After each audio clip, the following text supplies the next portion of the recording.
हमारे पीछे जो ये गाड़ियों का काफिला आप देख रहे हैं, ये गाड़ियों का काफिला कोई राजनीतिक रैली नहीं है, बल्कि आपको बता दें कि सिवान के पूर्व सांसद मरहूम शहाबुद्दीन साहब के लड़के ओसामा को सिवान पुलिस बेतिया के जेल में ले जा रही है। और आपको बताएं कि सिवान पुलिस सिवान से बरहड़िया, बरहड़िया से बरौली और बरौली से बढ़िया होते हुए खजुरिया चौक होते हुए बेतिया के जेल में लेके जा रही है।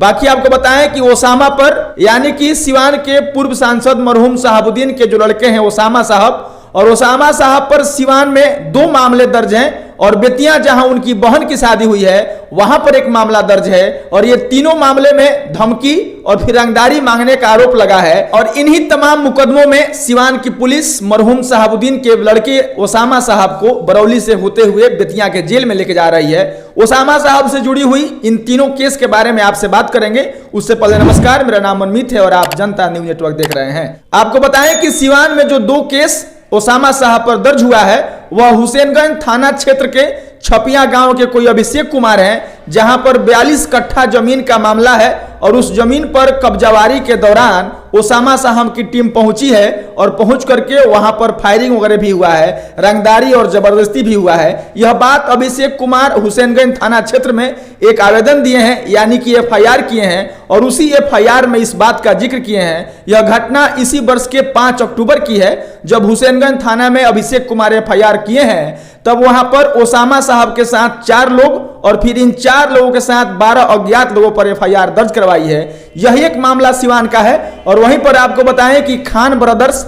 यानी कि रईस खान पर गोली चलने की एक घटना सामने आई थी, जो इसी वर्ष के 5 अप्रैल की थी। और उस केस में भी ओसामा साहब के साथ 4 लोग नामजद हैं और इसके साथ ही 8 अज्ञात लोगों पर एक FIR दर्ज है। और ये जो दोनों केस हैं ये सिवान जिले के अंतर्गत आते हैं। और इन दोनों केसों में रंगदारी मांगने का, धमकी देने का और फिर उस जमीन पर जाकर के और खान ब्रदर्स यानी कि रईस खान पर AK-47 से फायरिंग करने का जो आरोप लगा है, ये दोनों केस जो ओसामा साहब पे लागू हुए हैं, ये 2 केस हो गए। उसके बाद से उनकी बहन की शादी पिपरा कोठी में हुई है, वहां पर इफ्तिखार अहमद और इम्तियाज अहमद के बीच में। और वहीं पर इम्तियाज अहमद का लड़का जिसका नाम सैयद फरहान है, उसने भी एक FIR किया है, जिस FIR में अपने जमीन का बाउंड्री कराने के दौरान ओसामा साहब 35-40 गाड़ी से वहां पर पहुंचे हैं और कार्बाइन से वहां पर फायरिंग किए हैं, इस बात का FIR करवाया हुआ है। आपको बताएं कि सैयद फरहान बताते हैं, जो इम्तियाज अहमद के लड़के हैं, वह बताते हैं कि हमारे बड़े पिताजी इफ्तिखार अहमद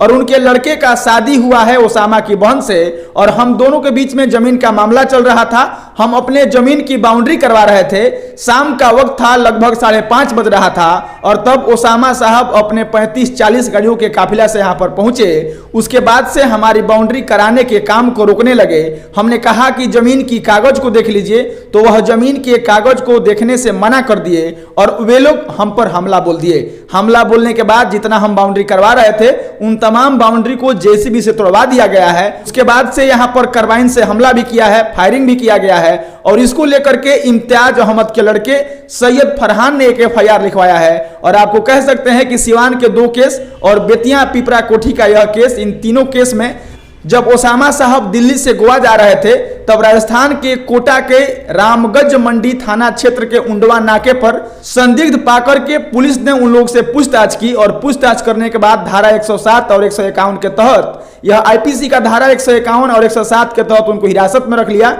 और फिर हिरासत में रखने के बाद वहां के कोर्ट में पेशी करने के बाद और फिर उनको सिवान के कोर्ट में भेज दिया गया। आपको यह भी बता दें कि जब ओसामा साहब दिल्ली गए थे, दिल्ली से गोवा जा रहे थे, तब सिवान की एक पुलिस जो निजी गाड़ी से उनके पीछे लग गई थी। और आपको बता दें कि दशहरे के मेले को लेकर के राजस्थान के कोटा में चहल पहल थी और ये फॉर्च्यूनर गाड़ी से वहां पर पहुंचे थे। दिल्ली से अपने फॉर्च्यूनर से जब ओसामा साहब गोवा जा रहे थे, जिस गाड़ी का नंबर पुलिस बताती है कि DL8CBA और 7702 उस गाड़ी का नंबर है। और राजस्थान के कोटे में दशहरे के तैयारी को लेकर के चहल पहल थी। और वहां की पुलिस और वहां के SHO मनोज बोरीवाल बताते हैं कि यहां पर फॉर्च्यूनर जैसी गाड़ियां कम ही देखी जाती है। और वहीं पर जब उंडवा नाके पर वह फॉर्च्यूनर पहुंची तो पुलिस उनसे पूछताछ की और फिर पूछताछ करने के बाद IPC की धारा 107 और 151 के तहत उनको हिरासत में ले लिया गया है। बाकी ये जो काफिला आप हमारे पीछे देख रहे हैं, इन 3 मामलों में उनको आरोपी पा करके और इन तमाम मामलों में ओसामा साहब के साथ 4-4 लोग हमेशा नामजद रहे हैं। और आपको बताएं कि इन तीनों मामलों में ओसामा साहब के साथ हमेशा 4 लोग नामजद रहे हैं। और 5 अप्रैल वाली घटना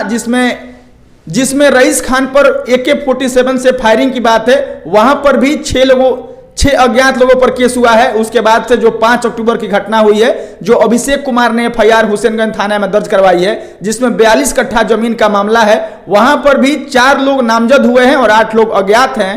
उसके साथ ही 12 अज्ञात लोगों के साथ जो बेतिया में केस चल रहा है, यह तीनों मामलों में ओसामा साहब को सिवान पुलिस बेतिया के जेल में लेके जा रही है। बाकी इस खबर को लेकर के, इस घटना को लेकर के और फिर इन तीनों केस में ओसामा साहब के जेल हो जाने के बाद से राजनीतिक गलियारों में इस बात की चर्चा होने लगी है कि आने वाले 2024 के लोकसभा चुनाव में आखिर जब ओसामा जेल के अंदर रहेंगे तो आखिर क्या होगा। बाकी कई राजनीतिक विश्लेषक यह भी कहते हैं कि शहाबुद्दीन साहब जब से जेल में थे, उसके बाद से उनकी पत्नी हैना साहब लगभग 3 बार चुनाव लड़ी और तीनों बार संसदीय चुनाव में उनको हार का सामना करना पड़ा। उसके बाद जब शहाबुद्दीन साहब इस दुनिया को छोड़ के चले गए, ओसामा साहब अपने पिताजी के कर्मभूमि को संभाल रहे थे। उनकी माताजी इस मामले पर यह भी कहती हैं कि हमारा बेटा अपने पिता के आदर्शों पर चलना चाहता है, सिवान के जनता और सिवान के लोगों के लिए कुछ करना चाहता है, और कुछ राजनीतिक लोग हैं जो हमारे बेटे को फंसाना चाहते हैं और इस तरह का FIR और मुकदमा रच रहे हैं।